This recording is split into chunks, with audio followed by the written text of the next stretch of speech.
présenter nos invités. Nous recevons aujourd'hui Lucille Hausdorff. Vous êtes libraire au sein de la librairie Les Champs Magnétiques, une librairie généraliste et indépendante située dans le 12e arrondissement, non loin de notre campus. Nous recevons également Emmanuelle Beulk, directrice éditoriale aux éditions Sarbacane. Donc, les éditions Sarbacane sont une maison d'édition ado et jeunesse, fondée en 2003, qui fête 20e anniversaire cette année. Nous recevons également Clémentine Beauvais, autrice, traductrice, et vous êtes enseignante-chercheuse également à l'Université de York en Angleterre.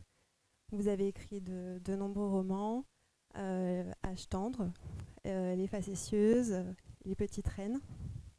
Vous êtes également traductrice, notamment de Jane Austen, J.K. Rowling.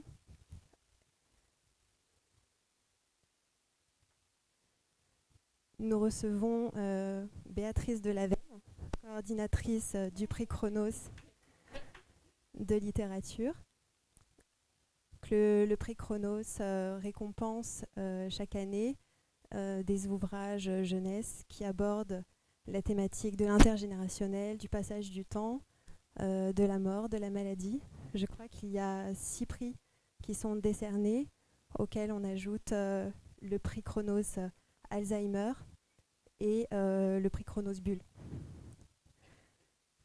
Et nous recevrons également Rachel Arditi. Vous êtes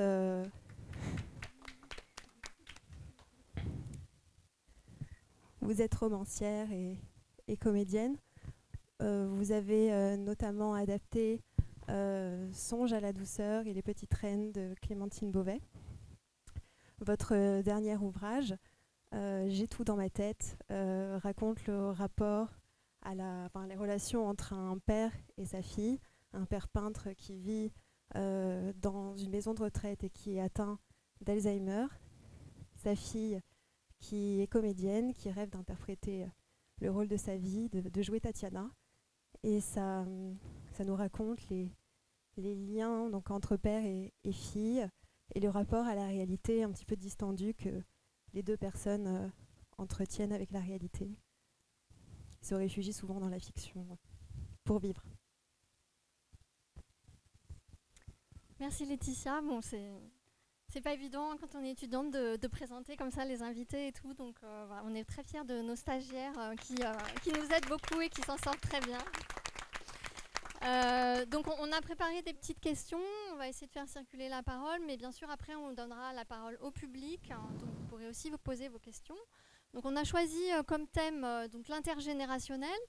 Ça a été un peu notre thème de l'année à Ange, et puis on en avait parlé avec Clémentine qui va après donc nous faire une petite conférence et puis qui nous avait aussi indiqué des ouvrages universitaires sur la question. On voulait donc commencer par une question assez générale, c'est-à-dire essayer de vous demander à toutes quelle est la place de l'intergénérationnel dans vos pratiques professionnelles.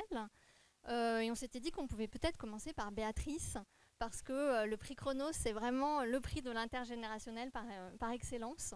Et donc, si Béatrice, tu peux nous expliquer un peu comment ça se passe dans ta pratique, ce rapport entre les différents âges et les différents types de publics. Alors, en fait, le prix Chronos propose d'abord, de façon très classifiée, des ouvrages qui sont dits pour les maternelles CP, puis pour les CE1, CE2. Et comme ça, par tranche de niveau de lecture jusqu'à l'âge adulte. Mais c'est juste une proposition de niveau de lecture. Après, on voit qu'on a des lycéens qui vont lire les albums. Parce que, au-delà des relations qu'ils vont créer avec un groupe de résidents dans tout type de résidence pour personnes âgées, de la MARPA à l'EHPAD, et même en USLD, les unités de soins de longue durée, ils vont aussi créer des liens avec des enfants de maternelle ou du primaire. Il va y avoir des projets qui vont se monter entre les interclasses, donc on peut dire qu'ils sont encore de la même génération, mais quand même, il y a un phénomène de transmission qui va déjà se passer entre les plus grands et les plus petits, parce que nous, on essaye de leur faire comprendre qu'on est toujours le vieux de quelqu'un, le jeune de quelqu'un d'autre. Ça, les petits vont le comprendre très vite. Chacun a quelque chose à l'autre, à transmettre, et que la transmission, elle ne se fait pas uniquement dans le sens vieux-jeune, mais elle se fait aussi beaucoup dans le sens jeune-vieux. Et c'est ce qui ressort beaucoup des projets qui sont montés. On propose les ouvrages un peu comme un média, c'est le point d'entrée et qui va libérer la parole de tous, parce que les albums ou les romans qui sont proposés vont évidemment aborder des thèmes qu'on peut qualifier de graves, entre guillemets, comme le vieillissement, la maladie, la mort. Et tous ces ouvrages permettent de regarder la vieillesse autrement, de créer des vrais liens. On a des cas d'enfants qui, en unité Ulysse, un enfant qui ne parlait pas du tout et qui, avec le prix Chronos, tout d'un coup s'est mis à parler et à raconter des choses. On a eu aussi le cas d'une dame qui était aussi une retraitée de l'édition. En fait, non, elle était même illustratrice, je crois. Et elle refusait de se mêler à toutes les activités qui étaient proposées dans son établissement. Et avec le prix Chronos, elle a rejoint le groupe d'enfants. Et après, une fois le prix terminé, elle a continué à venir participer aux activités. Et j'ai assisté aussi à des lectures partagées entre un groupe de collégiens et un groupe de patients Alzheimer. C'était des 5e et c'était des dames qui lisaient en fait des extraits des romans et les petits collégiens, ils étaient hyper gourmands, ils étaient là, ils se délectaient de la lecture qui leur était faite, qui était souvent interrompue de petits commentaires sur les héroïnes ou autres personnages du roman qui éveillaient des souvenirs en fait chez les lecteurs. Donc ça c'était génial et en fait les animateurs nous disent que ça génère un bien-être qui reste pendant plusieurs semaines, même si le lendemain la lecture a été oubliée. Donc voilà, donc nous l'intergénérationnel il est partout dans Chronos et on l'encourage tout le temps.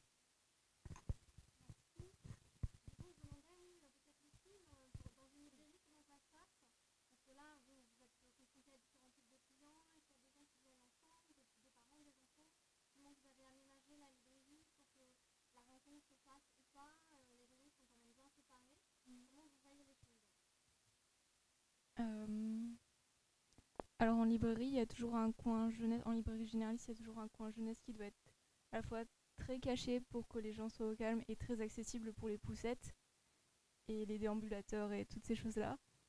Et donc c'est le lieu parfait pour que les gens aménagent un petit nid et transmettent. C'est vraiment la transmission le mot-clé ici.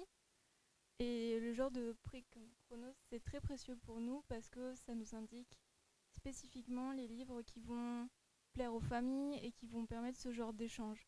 La lecture aussi entre grands-parents, petits-enfants, parents-enfants, c'est beaucoup développé dans des nouvelles formes. Il y a quelques jours, il y a une vieille dame qui me disait que depuis le Covid, elle ne voit plus du tout ses petits-enfants, mais du coup, elle leur lit les livres par téléphone. Du coup, elle est venue nous demander spécifiquement des livres qui soient très amusants à raconter par téléphone, à la fois pour elle et à écouter pour eux, sans apparemment qu'il n'ait d'image. Donc ça, c'était un défi, ça nous a occupé quelque temps. Et tout ça pour éviter un petit peu tout ce qui relève de la prescription et qui reste scolaire et nécessaire, mais qui est empreint de déplaisir pour beaucoup d'enfants. Donc on veut vraiment rester du côté de l'affect, de la famille et avoir des ouvrages multiples comme ça. Et c'est pour ça que les ateliers lecture et des livres portés par un souffle, par une envie de vie, de comédie, qui parlent vraiment de la famille, sont très précieux pour nous et assez durs à repérer dans la surproduction qui accable le marché aujourd'hui.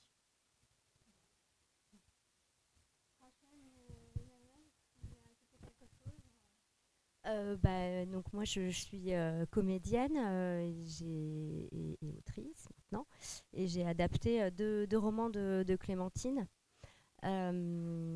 Dans un premier temps, on a pensé avec mon amie Justine Heinemann, qui est metteur en scène et avec qui j'ai travaillé, on a pensé s'adresser à un public plutôt jeune.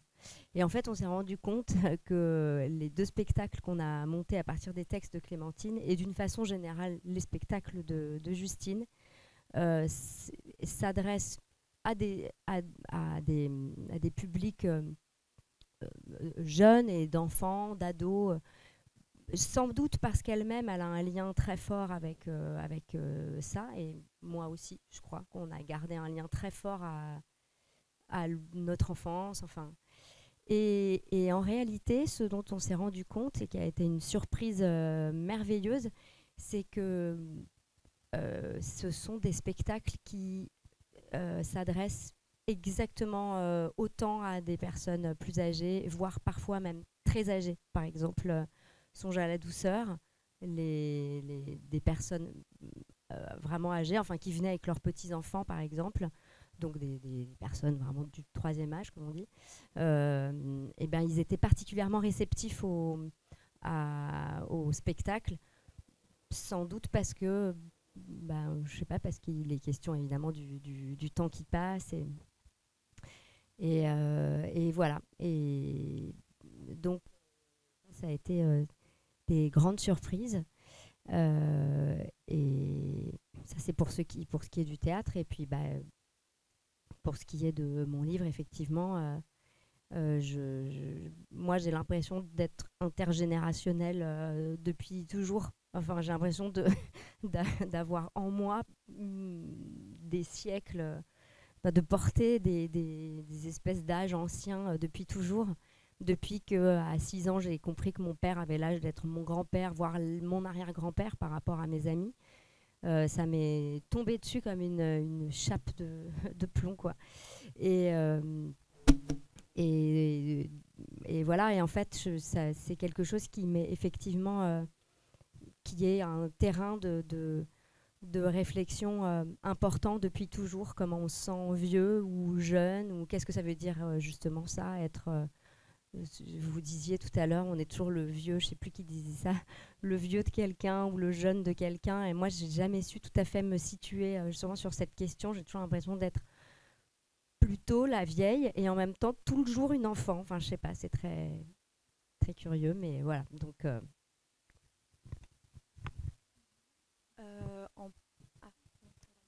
on te zappe, t'as vu? Bon, j'en doute pas, hein, j'en doute pas. Bonjour à tous. Alors, donc, moi, je suis éditrice, donc je témoigne de ma pratique d'éditrice d'albums au départ, parce que comme vous l'avez signalé, nous fêtons nos 20 ans cette année. Donc 20 ans, c'est pas beaucoup en édition, donc c'est jeune en édition, parce que les maisons d'édition, elles ont 100, 150 ans, voilà. Donc c'est jeune, mais pour 20 ans, pour nous, de travail, ça a été long, ça a été beaucoup de choses, ça a été beaucoup d'aventures. On a eu la chance, la première année en 2003, de remporter le prix. Alors, c'était en 2004, le temps qu'il soit lu, mais un album paru en 2003, qui s'appelle Angelman, et qui évoquait la question de la mort sous la forme d'un super-héros qui s'envolait, mais qui ne redescendait pas. Donc, le petit garçon se posait la question, pourquoi il est parti et il m'a laissé tout seul, mais il n'avait pas laissé tout seul parce qu'il avait laissé avec son robot préféré, et donc il y avait du lien, il y avait de la transmission, et on a eu la chance d'avoir le prix Chronos pour ce livre. Alors, quand on fait de l'album, parce que chez Sarbacane on fait de l'album, du roman, on fait aussi des romans graphiques, donc pour adultes, en fait on a toutes les tranches d'âge, mais on a commencé par l'album, et moi j'ai fait mes études à la Sorbonne Nouvelle, entre autres. Voilà, donc j'ai été traductrice, j'ai fait les IT après, et donc la question de la transmission m'intéresse beaucoup dans l'espace et dans le temps. Donc avec les langues, on est dans l'espace, on va dire, dans la géographie et dans d'autres cultures, et aussi la question du temps qui passe. Et en fait, on passe son temps à interpréter, et la communication, c'est de l'interprétation perpétuelle. Il faut savoir à qui on s'adresse quand on fait de la traduction ou de l'interprétation. Et donc j'ai, comme tout le monde, suivi le parcours de lire des livres pour enfants, 10 livres pour enfants. Moi, je suis des années 60, donc Voilà, donc album, et puis après bibliothèque rose, bibliothèque verte. Alors on a une espèce de progression comme ça, puis on arrive au collège, on arrive au lycée, donc on lit de la littérature générale, de la littérature classique, et puis moi, à mon époque, il n'y avait pas une littérature dite jeunesse, littérature contemporaine, comme on a aujourd'hui. Il n'y avait pas de Clémentine Beauvais.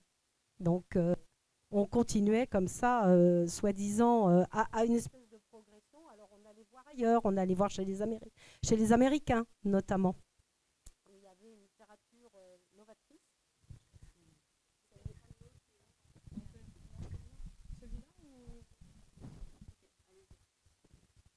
Voilà. Et puis, toujours est-il que quand j'ai eu la possibilité de créer la maison d'édition Sarbacane avec Frédéric Lavabre, il y a 20 ans, donc à 40 ans, eh bien, j'ai fait et cette progression-là, soi-disant comme ça, ascendante, on avait l'impression comme ça, je me suis retrouvée à faire de l'album. Et de l'album pour enfants, et c'est devenu une passion. Parce que l'album pour enfants, c'est passionnant, parce qu'on a à la fois du texte et de l'image. Donc, en tant qu'objet d'art, entre guillemets, on a deux médiums différents et on a une façon de voir comment ces deux-là se répondent. Et surtout, on a un double public. Et on a les enfants, mais il y a toujours un adulte près de l'enfant avec l'album. Donc, un adulte qui est un parent, qui est un proche, ou un adulte professionnel qui va être le libraire, le bibliothécaire, le maître d'école, la maîtresse d'école. Voilà. Donc, on a en fait une immense richesse et des possibilités, mais infinies, sur l'album. Et je me suis rendu compte qu'avec des textes très courts, on pouvait toucher profondément les publics et tous les publics. Alors, moi, je me suis fait une vertu de m'adresser d'abord aux enfants. Pour moi, c'est important de ne pas faire des albums qui s'adressent aux adultes en premier. On s'adresse en premier aux enfants. L'album, il est pour les enfants. Mais il n'empêche que l'adulte peut y trouver son compte aussi. Et c'est ça qui est intéressant avec un livre comme ça que Rachel m'a volé, mais qu'elle va me rendre pour que je puisse le montrer. Ça s'appelle « Moi, j'attends ». Et ça, c'est un livre qui est paru en 2005 et qui est un livre qui parle de la vie. Alors, j'y reviendrai peut-être tout à l'heure pour ne pas monopoliser le micro. Voilà, vous avez des questions. Donc, on va en reparler tout à l'heure. Donc, je le rends à Rachel. Voilà. Donc, moi, ce que je veux dire, c'est que j'ai adoré et j'adore toujours ce médium, cet espace de création qu'est l'album dit pour enfants, qui s'adresse en premier aux enfants, mais qui en fait réunit un très large public. Et nous, on a des livres qui sont lus partout. Donc, on va jusqu'à l'EHPAD aussi, mais je reparlerai tout à l'heure. Je passe à ma voisine, qui va se venger. Moi, je ne vais pas m'auto-spoiler parce que je vais faire une conférence plus tard sur l'écriture de l'intergénérationnalité, donc je ne vais pas non plus me répéter.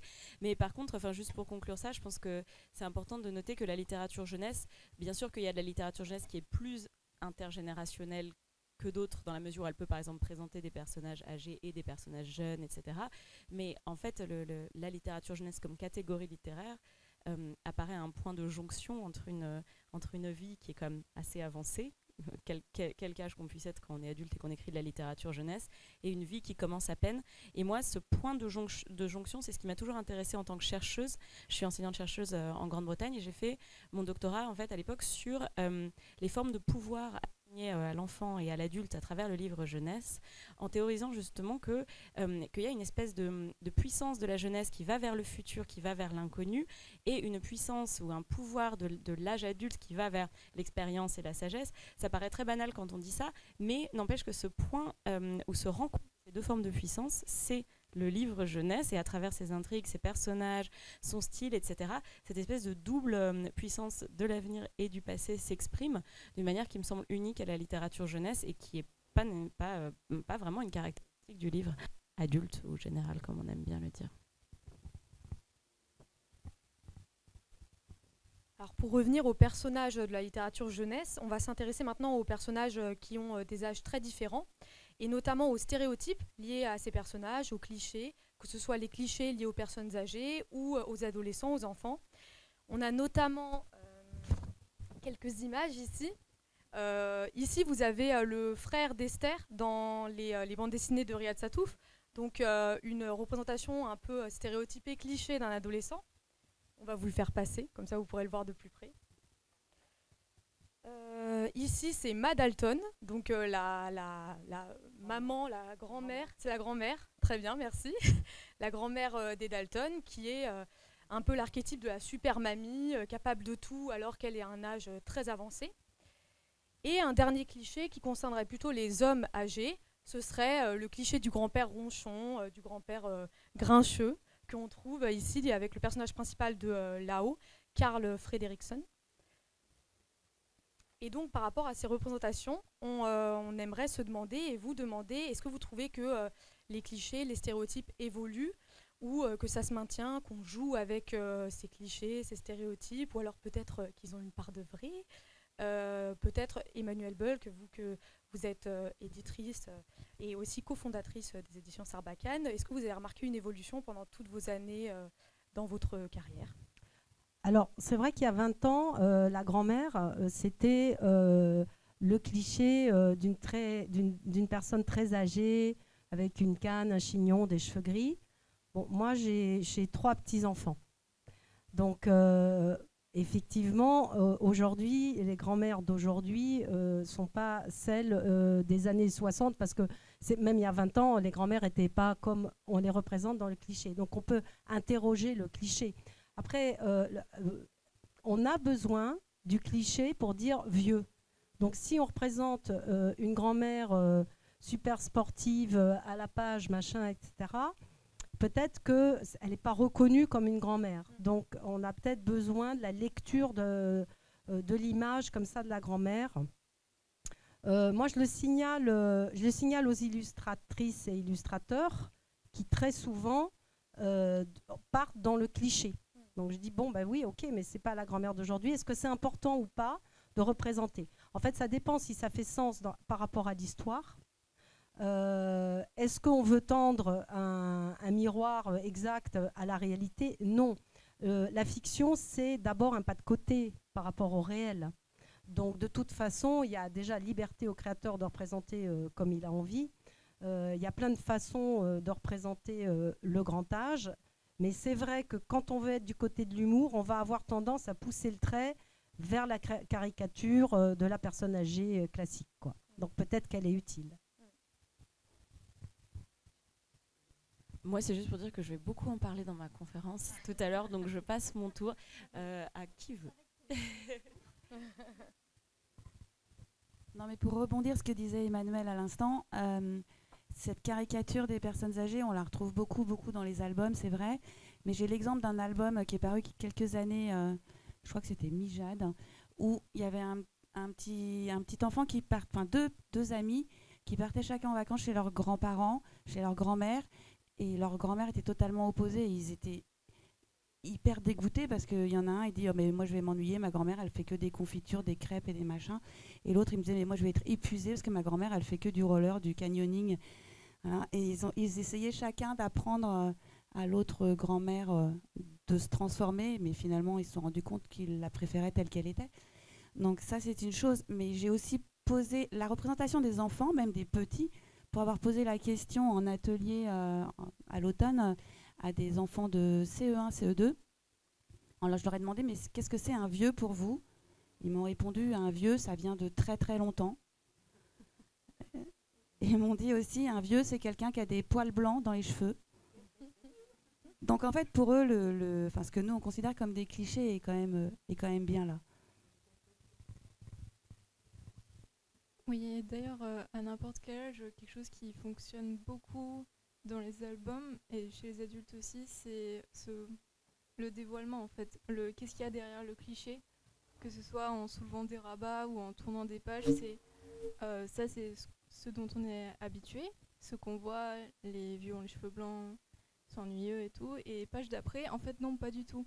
Et cette surprise est très jouissive pour les petits, pour les grands, pour les moyens, et ça ouvre des tas de débats qui sont porteurs de très beaux fruits.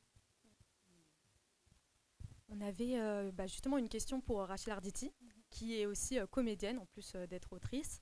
Est-ce que vous avez eu l'occasion de jouer des personnages plus âgés et peut-être avez-vous quelques exemples ? Est-ce qu'il ça représente des difficultés pour une comédienne. Comment on peut les jouer? Attends, qu'est-ce que... Est-ce que je peux juste... enfants, oui. Je vole le micro à Rachel pour lui raconter une anecdote qui la concerne. Qui est que quand Rachel jouait Verte de Marie Desplechin, elle jouait donc Verte, qui avait... Elle a quel âge? Elle a 12 ans, 13 ans dans l'histoire? Non, 16 ans. Oh, même pas. Bon, c'est une ado. Et j'avais emmené mes beaux-enfants, y compris ma belle-fille, qui avait peut-être 8 ans à l'époque. Et puis après, elle était surexcitée et tout, elle était trop contente et tout. Et puis je lui ai dit, bah, si tu veux, on va rencontrer Rachel après. En plus, je crois qu'elle a une fille de ton âge et tout. Et la gamine, elle me regarde, elle me fait, une fille de mon âge? Pourquoi une fille de mon âge? Et je lui dis, Rachel, tu sais, celle qui jouait Verte. Elle me dit, mais elle n'a pas 12 ans. Elle était tellement déçue. Je lui ai dit, mais non, pas du tout. En fait, elle a mon âge et tout. Elle a ton âge. Donc voilà, on a une comédienne qui joue très bien les rôles d'un autre âge. Une comédienne tout-terrain. Et non, c'est vrai qu'il m'est très souvent arrivé de jouer des enfants. Ouais, plutôt des enfants. Alors, beaucoup des enfants, parce que je crois toujours un peu pour la même raison que je disais tout à l'heure, d'un lien que j'ai visiblement très fort à ça. Et puis, je crois que j'ai encore un aspect un peu juvénile. Mais des personnes âgées, est-ce qu'il m'est arrivé d'en jouer? Là, tout à coup, ça ne me vient pas des personnages qui étaient plus âgés que je ne l'étais au moment où je les jouais. C'est sûr que c'est arrivé, mais pas forcément des vieux. En revanche, quand j'ai lu parfois des histoires à mes enfants où il y avait des personnages de vieux, je crois qu'assez spontanément, je suis quand même allée vers la caricature. Pour ce que vous disiez en fait, pour que ça existe d'une manière immédiate, que ça fonctionne, ouais. Mais c'est très mal d'aller vers cette caricature. Et d'ailleurs, mon père, donc, qui m'a eu très vieux et qui est le personnage principal de mon livre, était tout sauf un vieux monsieur, quoi. Enfin, je veux dire, à la fin, c'était une vieille coquille, mais c'était pas du tout... Enfin, je dirais pas non plus l'inverse, je sais pas ce qu'il faut dire, mais en tout cas, il ne correspondait absolument en aucun point à la caricature d'un vieux grognon, d'un vieux... Bon, voilà. Alors on a parlé, je crois que c'est Lucille qui a employé le mot de transmission tout à l'heure à propos de l'intergénérationnel. Est-ce que vous, dans vos pratiques, vous êtes parfois confrontés à la face, je dirais, un peu sombre de l'intergénérationnel, c'est-à-dire la question des écarts, de l'incommunicabilité, de l'incompréhension, du fossé intergénérationnel?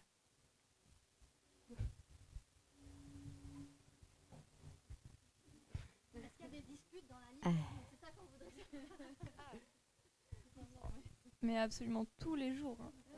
Tout le temps. Parce que les gens... Enfin, c'est dur pour beaucoup de gens de plus de 50 ans de conceptualiser ce que c'est un manga. Et alors, c'est vraiment terrible ce qui se passe. Et il y a des gens... Il y a des jus de fruits par terre, limite des divorces. Non, mais vraiment, c'est très important. Parce que le livre, c'est un objet avec une symbolique tellement, surtout en France, lourde. Et l'entourage des enfants veulent transmettre via le livre. Parce que donner un livre, parfois, c'est plus facile que parler. Et quand l'enfant ne veut pas, c'est vraiment un refus dur à prendre en compte pour beaucoup de gens. Donc toute l'importance d'écrire, de créer, de dessiner des médiums à la frontière, et c'est un jeu d'équilibriste que j'imagine très dur. Voilà, donc après, on est aussi là pour réfléchir aux pistes, hein, pour y arriver. Là, je sais pas, à part faire de la médiation sur qu'est-ce qu'un manga, qu'est-ce que la guerre du Vietnam, je sais pas. Alors je vais aller un petit peu à l'envers, hein, parce que du coup le manga a été abordé. Donc nous on ne propose pas de sélection avec des mangas dans le prix Chronos, mais depuis cette année on propose une sélection avec des albums de bande dessinée, romans graphiques, et de façon assez arbitraire, on avait décidé que cette sélection elle ne plairait que aux lycéens, grands collégiens et lycéens, mais on s'était dit on n'aura pas beaucoup de projets intergénérationnels parce que la BD, au-delà d'un certain âge, ça plaît pas. En fait, les gens savent pas lire, comprennent pas la lecture d'images de cette façon. Et, voilà. Et en fait, pas du tout. On a eu des participants qui avaient plus de 70 ans, des 80 ans, qui ont adoré la sélection de BD. Et il paraît que ça a généré des discussions passionnées avec les jeunes qu'ils avaient en face d'eux. Donc il n'y a pas forcément conflit. Et puis en fait non, parce que évidemment nous c'est dans un cadre précis, mais donc c'est pas dans la vie de tous les jours. Mais du coup, même si certains sont réticents au départ en se disant ouais les vieux c'est vraiment pas drôle, on a eu des messages d'enfants qui nous disaient on savait pas qu'un livre avec des vieux ça pouvait être drôle. On a eu ça qui nous a été envoyé. Et en fait, même à partir d'un a priori négatif, il se passe quelque chose dans l'émotion, dans la relation, l'ouverture à l'autre. Et ils sont là pour s'écouter, apprendre les uns des autres. Et franchement, ça marche bien, quel que soit le support livre utilisé. Merci. On avait justement une question sur l'humour dans tous ces textes qui nous parlent de l'intergénérationnel, parce que c'est quand même assez frappant quand on lit le livre de Clémentine, mais aussi celui de Rachel, en fait. Hein. Donc, dans le livre de Clémentine, vous avez eu quelques échantillons tout à l'heure. La robe Mondrian, par exemple. Il y a tout un tas de petites blagues. Il y a aussi tout le pastiche du style administratif. Donc, le rapport de Cersei pour les nuls. Il y a plein de choses vraiment drôles. Et puis, dans le livre de Rachel aussi, donc dans J'ai tout dans la tête, il y a aussi beaucoup de passages en fait, où tu parles de l'Alzheimer joyeux de ton papa. Et il y a par exemple une visite assez drôle chez la gériatre qui se sert un whisky à la fin de la visite. Donc il y a tout un tas de passages où vraiment on rit. Et donc on se demandait comment vous concevez cette place de l'humour dans vos textes. Et c'est aussi un humour assez proche de la satire. Hein. Souvent, il y a une sorte de satire sociale qui est assez présente. Ça va être la soirée, par exemple, chez Ophélie, dans ton livre, Rachel. Donc, est-ce que vous pouvez nous parler un petit peu de cette place du rire dans vos livres ? Ah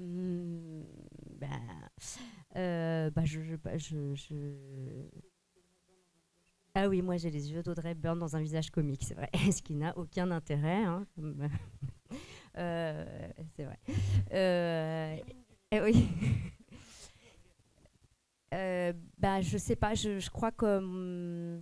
d'abord, moi j'ai écrit ce livre parce que j'avais depuis très longtemps envie d'écrire sur mon père, en grande partie parce qu'il me faisait rire.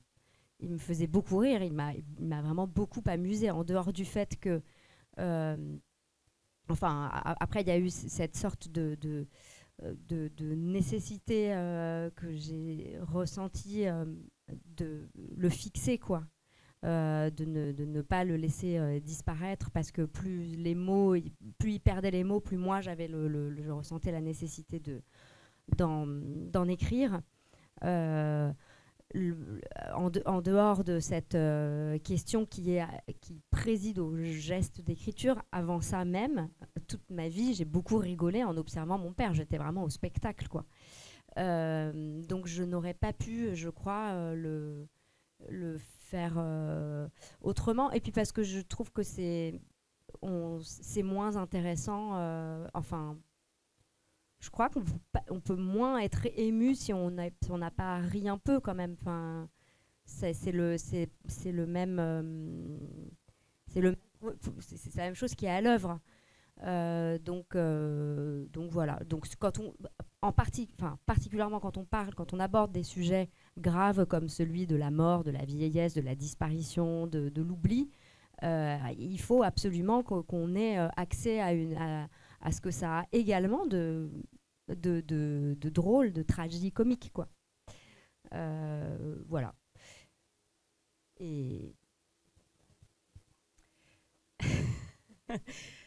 moi, de façon en général, j'écris plutôt des livres humoristiques ou dans une certaine mesure avec quelque chose de drôle. Après, c'est pas toujours le même type d'humour.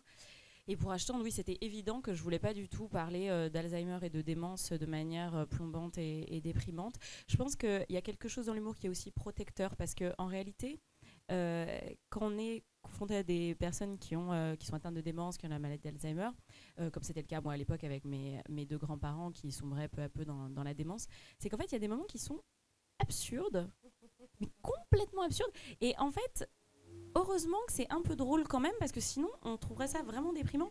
Mais c'est des choses du style, je me souviens, mon grand-père il regardait dehors et puis il disait, tu sais, toute la rue là, elle m'appartient.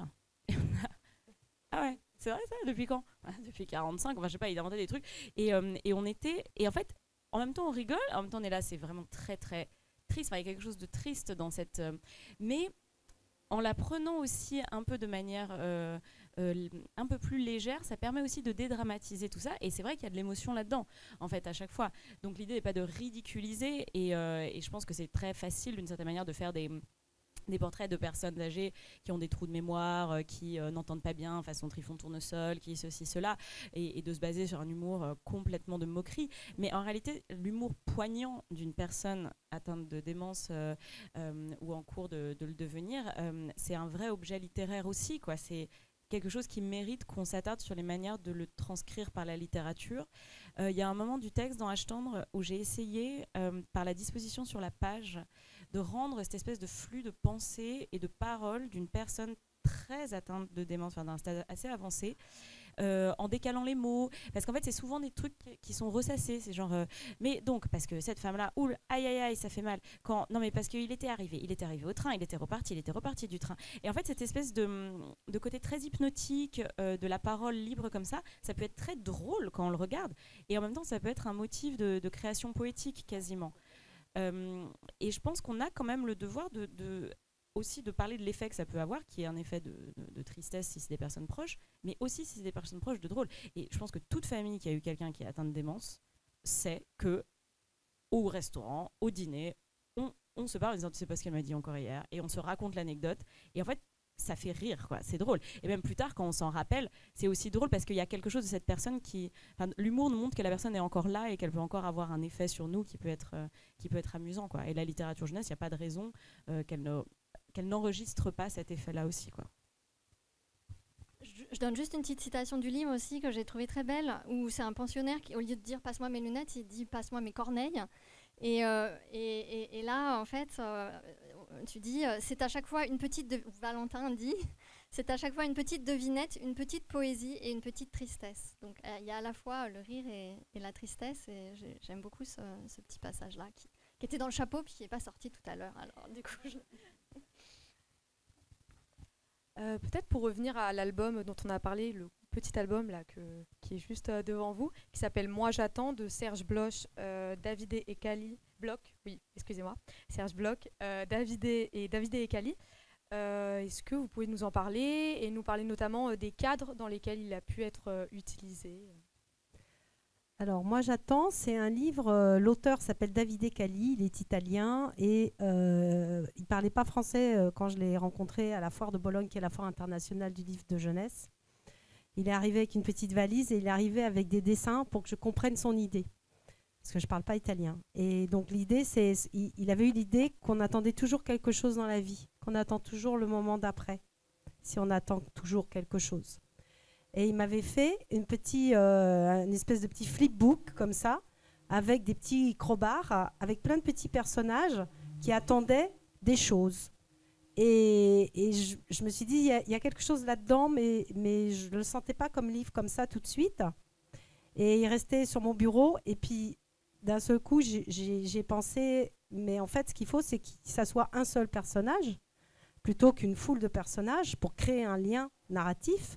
Et que ça soit ce personnage, on va le suivre, on va classer, entre guillemets, ses attentes de l'enfance jusqu'au grand âge. Et on a proposé l'idée à Serge Bloch, qui est un grand dessinateur. Et Serge s'est tout de suite emparé de l'idée, et il est parti du petit flipbook que m'avait dessiné Davidé à la main, comme ça, et qui avait une forme rectangulaire, mais alors pas poussée comme ça, parce que Serge, évidemment, en tant qu'artiste, il a tout de suite eu la vision d'étirer au maximum le format. Donc nous, on a essayé, on a vu avec l'imprimeur, pour pouvoir avoir un rapport longueur comme ça et dos du livre pour qu'il ne se casse pas, qu'il tienne, et qu'on puisse comme ça avoir un livre qui s'étire comme le temps. Et après, Serge a eu cette idée absolument géniale, parce qu'il disait, il manque un fil rouge. Un personnage, ça ne suffit pas. Et en verbalisant, en se formulant à lui-même l'idée qu'il manquait un fil rouge, il a dit, bah voilà, je vais photographier un fil DMC de broderie. Alors la broderie, tisser des liens, le fil rouge, alors on a toutes les métaphores là qu'on veut. Et il a pris en photo un petit fil rouge comme ça, donc de broderie, un fil à broder. Et son personnage qu'on suit de sa naissance jusqu'à presque sa mort, en passant par la mort de sa femme, qui a été son amoureuse quand il attendait l'amour, etc., la mère de ses enfants, quand ils attendaient les enfants. À chaque fois, le fil rouge a un lien, enfin, a un aspect fonctionnel du moment de cette vie, quand par exemple il tire les enfants derrière lui parce qu'il attend que les enfants grandissent. On sait ce que c'est quand on est fatigué avec les enfants qui sont petits et on se dit vivement qu'ils grandissent. Et dans tout ce livre, c'est un livre qui aborde la notion d'absurde aussi, c'est-à-dire que le personnage, il n'est jamais dans son présent et il est toujours dans l'attente de l'après. Et autrement dit, sa vie défile comme s'il ne l'avait pas vécu. C'est-à-dire qu'à chaque moment, il attend celui d'après. Donc il y a un message extrêmement fort, mais qui n'est pas dit, qui n'est pas verbalisé, et qui fait confiance au lecteur. Et ça, c'est le grand art de David Ecali, qui fait confiance à son lecteur, à son intelligence, quel que soit son âge. Et pour interpréter ce livre et comprendre ce qu'il a envie de dire. Alors, les dessins de Serge, le style de Serge est très minimaliste, un dessin comme ça au trait. Et puis, il y a ce fil rouge, mais il y a beaucoup de blanc dans ce livre. Donc, vous avez un format qui fait sens, qui est le temps qui s'étire, bien sûr. Et puis, il y a beaucoup de blanc. Et le blanc, il est là pour l'émotion aussi. Et pour l'espace laissé libre à l'interprétation du lecteur. Alors, au début, on rit. Et puis, petit à petit, l'émotion va monter. Et l'émotion est très grande au moment où le fil s'interrompt parce que son épouse décède. Et là, et après, on repart sur une nouvelle quête. Un nouvel amour peut-être possible pour lui. C'est un livre qui parle aussi de solitude, donc qui parle de temps qui passe, de peut-être passer ou pas à côté de sa vie. Donc, c'est des sujets graves. Et qui parle aussi de solitude parce qu'à la fin, ce personnage qu'on a vu enfant, il attend que ses enfants lui rendent visite. Donc, c'est triste, on sent sa solitude. Mais on termine sur une note positive parce qu'il attend d'apprendre qu'il va y avoir un nouveau bébé, il espère. Et il y a un enfant qui arrive. À la fin, le mot « fin » est rayé par Serge. Le « N » est rayé, il a mis un « L » à la place et le fil continue. Donc, ce fil de la vie se transmet. Donc, on parle d'intergénérationnel, c'est évidemment la transmission. Alors, pour répondre à la question plus précisément, ce livre, il a fait le tour du monde. Il a été traduit dans une douzaine de langues. Il a fait à peu près 400 000 exemplaires vendus. Il a donné lieu à des applications. Il y a des applis. Il y a eu une appli artistique qui a été faite par une jeune réalisatrice. Il a été utilisé par un Espagnol qui était metteur en scène, un homme de théâtre, et qui avait créé une espèce de boîte comme un photomaton.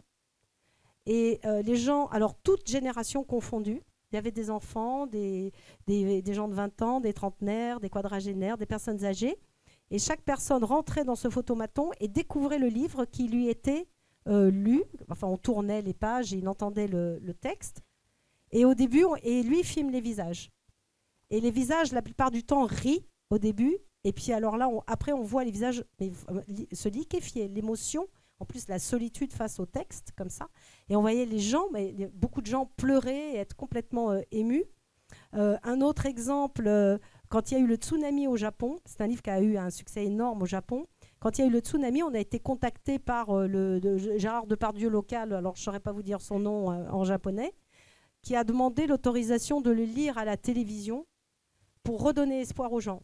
Parce que, alors d'abord, le fil rouge au Japon et la couleur rouge, c'est la couleur de la vie. Évidemment, c'est la couleur du sang. Enfin bon, il y a beaucoup de symboles dans tout ça. Et pour redonner espoir aux gens après cette catastrophe épouvantable.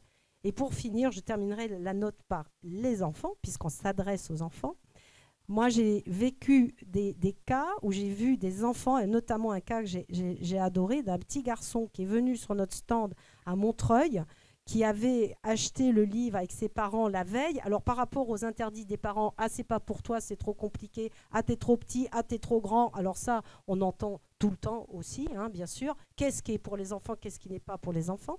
Et l'enfant, il devait avoir dans les 6-7 ans, et il a amené un copain, il s'est couché par terre, parce qu'un enfant, il a pris le livre sur le stand et il lui a lu, il a lu à son copain. Et ça, moi j'ai adoré, dans le genre transmission.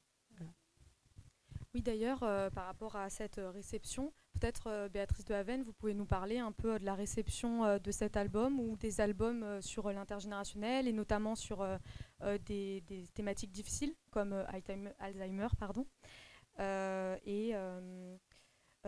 Est-ce que cet album déjà a été intégré dans un prix Chronos? Et plus généralement, quels albums peut-on trouver au prix Alors Chronos? celui-là, je ne crois pas, mais j'ai pas toutes les sélections du prix Chronos. Non, en album et en roman. En fait, sont très très bien reçus les albums par les enfants et par leur famille, hein, parce qu'en fait, c'est toujours la question, c'est que vont dire les parents, parce que comment ça, vous osez parler de la mort aux enfants, vous osez parler d'Alzheimer, et quand le prix Chronos Alzheimer a été lancé dans le cadre d'une opération pilote, l'enseignante qui menait le prix a eu des parents qui sont venus la voir et qui ont dit merci, parce que aujourd'hui, en fait, il y a beaucoup de familles qui sont confrontées à cette maladie, de près ou de loin, et ils ne savent pas comment en parler aux enfants. Donc en fait, nous, on triche, on utilise les enfants pour éduquer les parents. Et ça marche assez bien, en fait. Et non, il n'y a pas de... Moi, je pense qu'ils peuvent tout lire. Enfin, ils peuvent tout lire. Surtout les albums, c'est vraiment à multiples niveaux de lecture. Chacun, il prend ce qu'il veut. Je vois la sélection de cette année. En fait, le lauréat, ça a été Tu te souviens de moi, qui est vraiment très pratico-pratique, entre guillemets. C'est très clair. Ça se passe dans un hôpital. Le petit enfant qui va voir son grand-père et qui lui l'interroge en demandant « Tu te souviens de moi, tu te souviens de moi ?» Donc voilà. Après, on a celui-là, Grand-père papillon, où les papillons s'envolent comme les souvenirs. Et il y a des enseignants qui m'ont dit qu'ils n'avaient rien compris. Première lecture, ils n'ont pas compris. Donc ils ont eu beaucoup de mal à le traiter avec leurs élèves. J'ai aucun scrupule à le dire parce que ma belle-fille est enseignante en CM2. Elle m'a dit « Mais non, mais j'ai pas compris. » Je lui ai dit « Mais c'est hyper poétique. » Elle me dit « Ah bah non, j'ai pas vu. » Non, mais voilà, vraiment très... reste le côté académique, en fait, quelquefois, qui va manger le côté poésie. Et il faut la fraîcheur des enfants pour expliquer aussi à leurs éducateurs, aux enseignants, comment s'emparer d'un album. Donc, en fait, et les ouvrages Alzheimer, ils ont quand même une caractéristique, je trouve, surtout dans les albums, c'est qu'ils présentent beaucoup la maladie d'Alzheimer sur le côté perte des souvenirs, perte des mots aussi quelquefois. On va dire presque un côté, le bon côté, parce qu'il va y avoir beaucoup de choses qui vont être drôles. Mais on voit, alors pas cette année, mais l'année dernière, j'avais vu plusieurs albums qui prenaient en compte en fait le désarroi que ça peut causer aussi à l'entourage, aux compagnons, à la compagne de la personne qui est atteinte d'Alzheimer. Voilà. Peut-être une autre question sur l'album à Rachel Arditi, car on voit que l'album peut être approprié par les adultes, voire peut être acheté par des adultes, aimé par des adultes. Notamment dans votre livre, vous évoquez un album qui permet à deux personnages de se réconcilier. Est-ce que vous pouvez nous en parler un petit peu plus? Et quel est cet album d'ailleurs? Enfin, on le sait, oui. mais... alors non, mais j'ai très honte parce que bien sûr, je ne me souviens plus du nom. C'est Devine combien je t'aime. Ah d'accord. Merci. Il s'agit de Devine combien je t'aime. Voilà. Qui est un album anglais, non? Ou américain? Ah oui, c'est américain, c'est vrai. Bon, moi, je ne suis pas extrêmement forte en littérature jeunesse, hein, donc... Expliquez-nous la situation dans le livre. Oui, la narratrice, qui est donc cette comédienne et la fille de ce monsieur très âgé qui a atteint d'Alzheimer, la narratrice a une sorte de rupture, enfin connaît une rupture avec sa grande amie Victoire, qui est metteur en scène. Et puis elle se retrouve quelques temps plus tard, après cette rupture amicale, qui est en fait vraiment une rupture d'amour. Enfin, et Victoire lui apporte ce livre, Devine combien je t'aime, qui est un livre en fait que moi j'aime beaucoup, que je trouve hyper beau. Enfin, j'imagine que beaucoup d'entre vous le connaissent. C'est l'histoire de grands lièvres bruns et petits lièvres bruns. Et le petit demande au grand devine combien je t'aime. Et alors, grand lièvre brun lui dit je ne sais pas, c'est très compliqué à savoir. Alors, le petit dit je t'aime grand comme ça, et il ouvre ses bras. Voilà. Et l'album se poursuit toujours sur le même principe. Chacun est tentant de prouver à l'autre que son amour est toujours plus grand.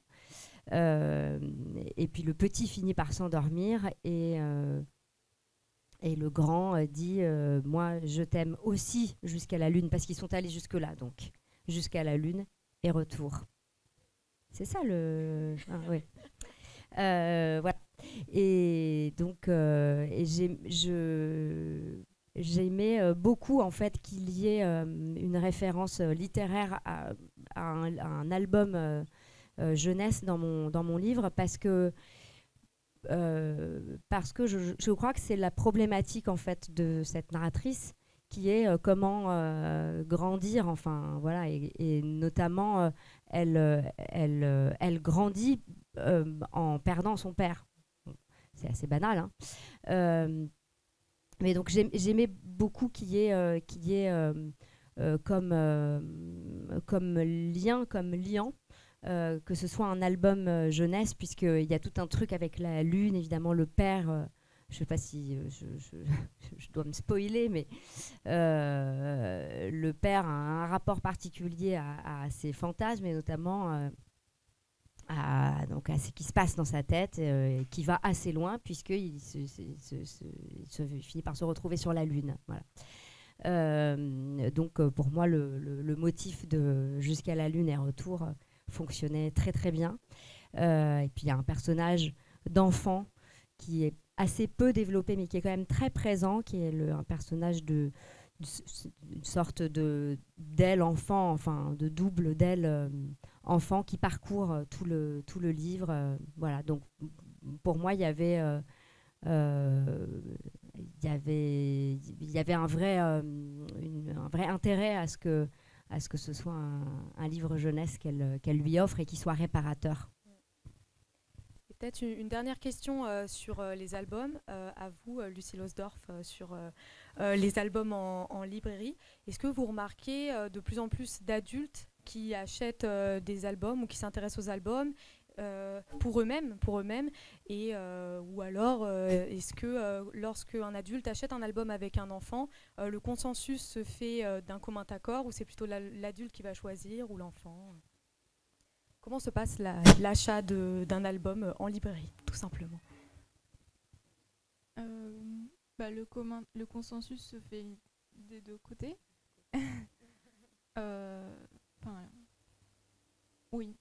Sinon, c'est l'adulte qui l'emporte, forcément. Et pas l'inverse. Je trouve pas assez d'adultes qui s'approprient et qui achètent les albums pour eux-mêmes. J'ai entendu dire qu'en bibliothèque c'était très différent, et qu'il y avait beaucoup plus de facilité en bibliothèque, parce qu'on n'a pas à dire oh, c'est pour mon petit neveu et tout. Bah non, on le prend parce que c'est pour nous, et que c'est. Donc voilà, il y a toutes ces questions de comment on se représente, l'image qu'on se fait de nos achats, ce qu'on devrait consommer, ce qu'on devrait aimer, qu'il faudrait un petit peu évacuer pour se faire plaisir et profiter des albums jeunesse. Il y a aussi tout un pan d'albums pour adolescents, pour grands enfants qui se développent. Et c'est très triste, mais qu'on a encore beaucoup de mal à proposer avec succès aux gens, parce que pour beaucoup d'entre eux, dès qu'on sait lire, il faut évacuer les images. Comme si... alors que c'est tellement dur de lire une image. c'est beaucoup plus dur parfois que de lire un texte dans notre langue maternelle, mais il y a cette espèce de rejet des images qui est un peu trop prégnant en France. Du coup, ça va être le moment des questions plutôt du public. D'abord, on va avoir une membre du public, mais qui est aussi membre active du groupe Ange, qui va poser une question à nos intervenantes. Donc, Sabrinelle Bédran, voilà, je vous donne le micro. Merci beaucoup. Alors, merci à toutes et à tous. Et je me permets donc, désolée, d'introduire les questions avec une question qui s'adresse à tous. La question du lieu. Nous avons offert cet après-midi en chanson avec une chanson de Françoise Hardy, La maison où j'ai grandi. Et Pascal Quignard, qui n'a pas dit que des bêtises, il dit et écrit en 2005 dans Les Paradisiaques, il écrit cette phrase un peu provocatrice en fait. Nous dépendons de nos lieux plus encore que de nos proches. Nous dépendons de nos lieux plus encore que de nos proches. C'est provocateur. En général, nous dépendons davantage de nos proches, mais le lieu est important, me semble-t-il. Hein, les exils, les différents exils, les lieux qui nous habitent.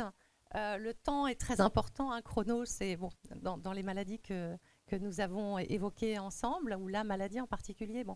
Mais quid du lieu, de l'importance du lieu? Et cette question s'adresse à qui veut bien répondre. Je repasse le micro. Je vais être très rapide. Je vais juste vous dire que la maison est un des grands personnages classiques de la littérature de jeunesse. Voilà, un de nos grands succès chez Sarbacane, c'est Jeux de piste à Volubilis, qui est l'histoire d'une petite fille qui est dans une grande maison d'architecte, qui est une fille d'architecte. Elle est toute seule et la maison l'invite à un jeu de piste qui va la faire grandir. C'est un album dont on aurait pu se dire qu'il trouverait zéro public, que les parents ne l'achèteraient jamais, que les enfants ne l'aimeraient pas. Et c'est un des grands succès qui ne se dément pas 15 ans après. Mais j'ai plein d'albums en tête où la maison est une matrice et où le lieu est un personnage à part entière. Voilà.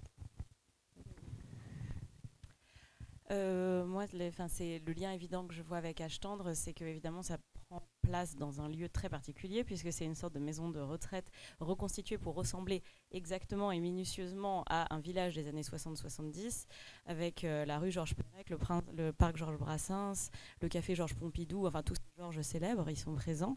Et en fait, ce qui m'intéressait dans ce lieu qui est soi-disant authentique, c'était d'en faire une espèce de concentré complètement fantasmatique de tout ce qu'on voudrait voir dans un décor des années 60-70, tout ce qu'on ne voudrait pas voir dedans. Et donc c'était très amusant pour moi de reconstituer ces lieux en m'inspirant de tout ce qu'il y a de plus fantasmé et Technicolor et Flower Power des années 60-70, mais en disant, alors par contre on ne va jamais mentionner ce qui ne va pas, les guerres on les enlève, les inégalités on les enlève. C'était très intéressant d'ailleurs tout à l'heure dans les travaux d'étudiants, je voulais juste parler un petit peu de ça parce qu'il y a eu des travaux d'étudiants qui ont montré à quoi ressemblerait une unité mnémosine à Shanghai et aussi en URSS en disant les thèmes à éviter, etc. Et notamment celui sur l'URSS disait selon qu'on était dans le luxe ou pas. Je trouve cette question hyper intéressante parce que les établissements pour personnes qui souffrent de maladie d'Alzheimer ou de démence qui sont reconstitués plus ou moins pour ressembler à des environnements de jeunesse, la question de la classe sociale est hyper importante et intéressante. J'avais lu un article fascinant dans le New Yorker où il disait qu'en réalité, dans ce genre d'endroit, les gens étaient parfois très surpris, les personnes âgées qui y vivaient, parce qu'ils disaient mais ça ressemblait pas du tout à ça dans ma jeunesse parce qu'elles avaient grandi dans des familles ouvrières et on les avait mis dans des environnements soi-disant de leur jeunesse qui étaient avec de magnifiques lambris, des lustres, des machins, mais ça ressemble pas du tout à chez moi, c'est pas du tout la maison où j'ai grandi. Je trouve ce décalage vraiment fascinant parce qu'il y a quelque chose là-dedans qui tient de ce que Freud appelle l'inquiétante étrangeté, c'est-à-dire un machin qui est censé ressembler à quelque chose qu'on connaît mais qui en est complètement en décalage par des éléments plus ou moins évidents. Et cette inquiétante étrangeté-là, je voulais, c'était une des sensations auxquelles je voulais arriver dans le livre, comme un peu dans Truman Show, dans Goodbye Lenin, dans ce genre de film qui joue là-dessus aussi.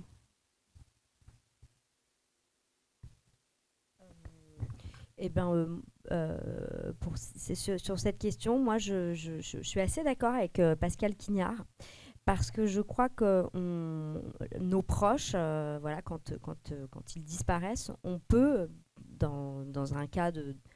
Enfin, comment dire, il est possible de les avoir incorporés à soi à vie.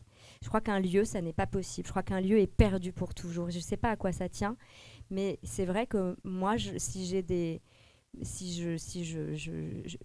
m'arrive assez fréquemment de rêver de l'appartement de mon père, justement rue des Martyrs, ou bien de la maison qu'on avait en Normandie. Et c'est à chaque fois des moments très cruels, les réveils après ces rêves-là, parce que ce sont des... Ça me ramène à chaque fois à ce sentiment de perte absolument irrémédiable, que je n'ai pas du tout quand je pense à mon père. J'en suis ravie de penser à mon père, je rigole beaucoup, toujours, encore, enfin, voilà. Mais les lieux, ou même plus lointainement, et beaucoup plus... d'une façon beaucoup plus vague, parce que j'y suis pas allée beaucoup, mais la maison de ma grand-mère en Australie, c'est d'y penser, je vais parfois sur Google Maps, comment on dit, enfin Google Street, non, comment, je sais plus, c'est Earth, ouais, Google Earth, voilà, Google Earth, voir la maison de ma grand-mère. Non, je crois qu'on peut pas, parce qu'un lieu, c'est quand même quelque chose de physique, et on n'a pas de retour de lui, enfin je sais pas comment dire, ouais, voilà. Ouais, je suis assez d'accord avec Pascal Quignard.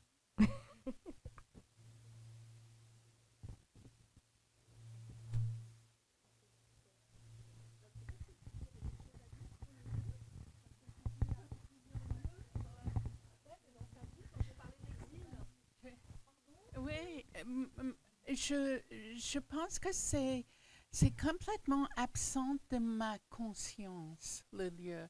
Par exemple, je pensais que j'avais jamais décrit notre maison à Nice, à part l'escalier avec 104 marches. Mais et je me suis dit, juste là, j'apprends toujours, il faut que je sois plus consciente du lieu. C'est absent, c'est abstrait pour moi, le lieu. À part le pays, bon, les exils, oui.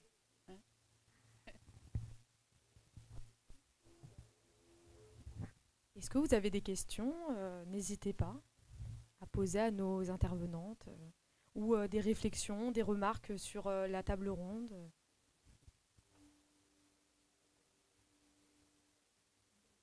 Ah, je vous donne le micro. Moi, j'avais une question intéressée. Comme je vois deux grandes autres, ça ne marche pas trop. C'est de savoir, je suis prof au lycée, et comment vous rêveriez dans un monde idéal, parce que bon, il y a l'éducation nationale, mais comment vous rêveriez qu'on lise vos livres, qu'on les transmette, qu'on les étudie en fait.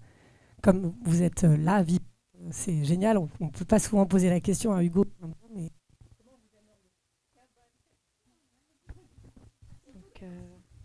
qui veut commencer? Clémentine Beauvais, Suzy Morgenstern. Allez, à vous. Mais juste tout simplement qu'on les lise, qu'on les achète et qu'on les lise. J'ai horreur. Une fois, je suis allée dans une classe où on faisait une dictée sur un de mes livres. Ça, c'était l'horreur. Mais qu'on lise pour le plaisir, que je serais plutôt contre le fait qu'il soit enseigné, mais juste lu, qu'on en parle, qu'on discute. Je suis plutôt bien servie, je trouve. Sur les 50 ans de ma carrière, je suis contente de vous, les profs. Quand vous ne faites pas des dictées.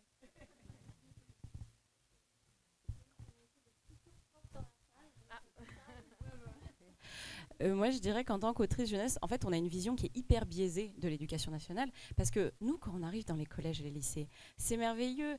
La professeure documentaliste arrive, nous emmène dans une classe où tout le couloir a été somptueusement décoré de nos œuvres. On a des boîtes à livres, des machins, des trucs qui sont faits dans les CDI qui sont extraordinaires, des films. Mais là, comme tout à l'heure, on arrive, c'est génial, il y a des préparations, des trucs. Et on se dit, mais vraiment, mais quel pays merveilleux que l'éducation nationale, où on peut faire de si beaux projets qui réunissent toutes les classes ensemble. Le prof de sport a participé, tout le monde, toutes les sections y sont. Et après, il faut quand même qu'on se rappelle que ce n'est qu'un cas très particulier qui a demandé énormément d'efforts de la part des profs qui sont allés chercher les financements pendant des mois, qui ont travaillé ça avec leurs élèves, qui s'endormaient sur la table. Donc c'était un effort gigantesque. Donc en fait, moi je dirais que il se passe déjà des projets qui sont merveilleux tout le temps, dans toute la France. À tous les moments, il y a des auteurs qui sont dans les classes qui voient des trucs géniaux, avec des profs géniaux et des enfants inspirés. Mais pour moi, c'est le manque de moyens.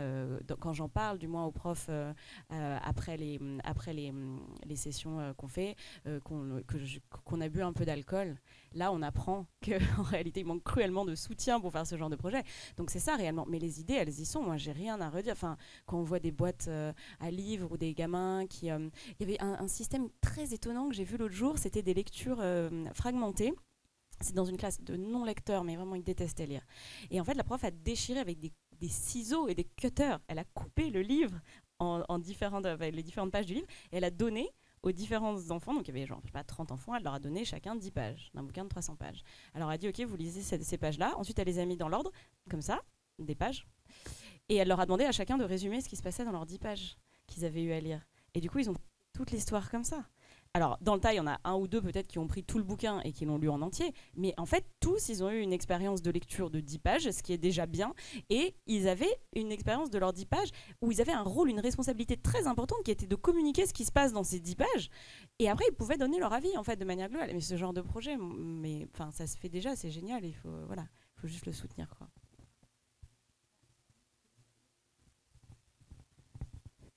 Oui, car en fait, en réalité, une autre autrice jeunesse s'est cachée dans cette salle. Sauras-tu la repérer? C'est un nid à autrice jeunesse aujourd'hui. Je sais pas, tu veux dire quelque chose, Constance? Constance Robert Muraille, messieurs, dames. Bonjour. Moi, je ne suis pas encore réellement une autrice. Enfin, j'ai publié un premier livre avec ma mère, Marion Muraille, cette année. Et on n'a pas encore eu de cadre scolaire ensemble. Par contre, on a été dans des clubs ados et ça, c'est vraiment super. C'est aussi un très bon lieu pour faire lire de la littérature de jeunesse. Et donc, j'aimerais bien en monter un, moi, de mon côté, dans ma ville de Romans-sur-Isère, que je crois qu'il n'y en a pas. Mais c'est des clubs qui se retrouvent une fois par mois, qui sont sur la base du volontariat pour que les ados viennent discuter de livres, mais pas que. Généralement, on les appâte aussi en disant qu'on va parler de films et de séries et de choses qui ne sont pas des livres, ce qui est un peu le piège. Mais j'ai trouvé que le degré de finesse, de débat, bon évidemment c'est des gamins qui sont assez écrémés, hein, voilà, mais le degré de discussion qu'on a pu avoir avec ces enfants-là montrait bien que ces clubs fonctionnent super bien. Donc voilà, j'ai hâte de rencontrer des scolaires, j'en rencontrerai en novembre et je suis sûre que ce sera comme Clémentine a dit, une version très idéaliste de ce qu'on peut faire à l'éducation nationale quand tout le monde y met vraiment du sien. Donc bravo. On va peut-être faire des remerciements juste avant. On remercie chaleureusement toutes nos invités pour leur approche croisée et complémentaire sur l'intergénérationnel.